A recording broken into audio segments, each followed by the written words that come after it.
ई चोकर इतना महंगा हो गयल हो कि शुद्ध दूध दिहल हमरा ही बस कह। हाँ तो घबरा दिन जितना शुद्ध तू दूधवा देला ना उतना शुद्ध पैसा मिली चिल्लैया में। अरे बाप रे, कोनो दिक्कत?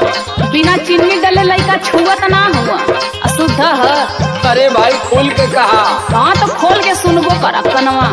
पैसा दे बना साफ कहतानी जादो जी, पैसा दे बना साफ कहतानी जादो जी, देसी डालो तारा दूधवा में पानी जादो जी।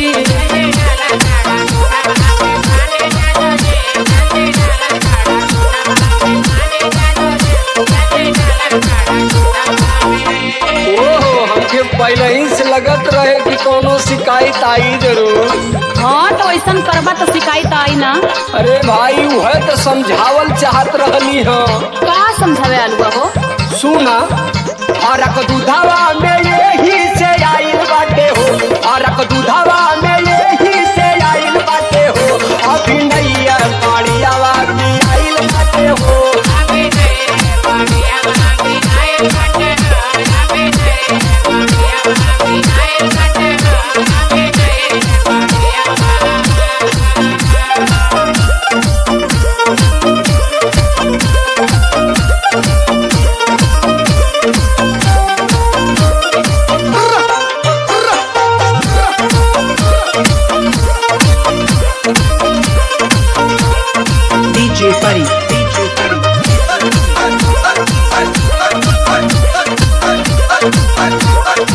अरे तो तोहार परिवार आज में बच्चा देले है, हम कहिए से देखत ही तोहार। अरे बाप रे, हम जानत हैं कुल चीज का इलाज बा, बाकी शंका का कोनो सुई दवाई ना बा।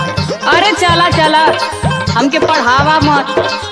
कई दिनवा से हम तो करता नीचे कहो,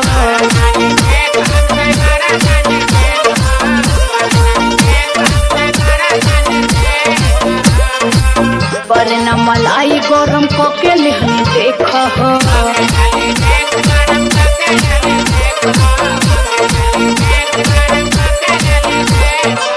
कई दिनवा से हम तो करता नीचे कहो, पर न मलाई गरम कके लेहनी देख हो।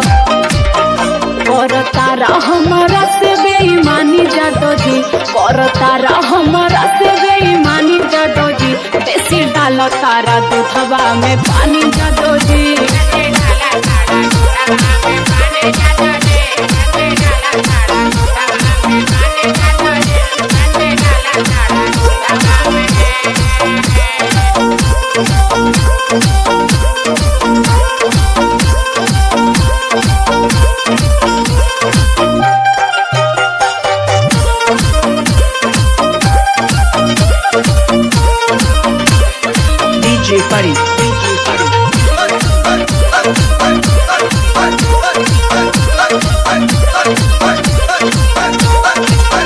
कोनो चीज का प्रक्रिया होला, अरे तनी सबर करा, फिर जैसन होई हमके खबर करा। खबर करा रहा तो आज खुद हम खबर ले ले। सुनल करा, अपने मत धुनल करा।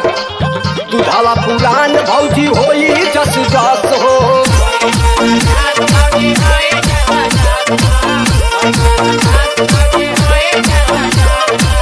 ओहू में मलाई बढ़ल जाई तस तस हो।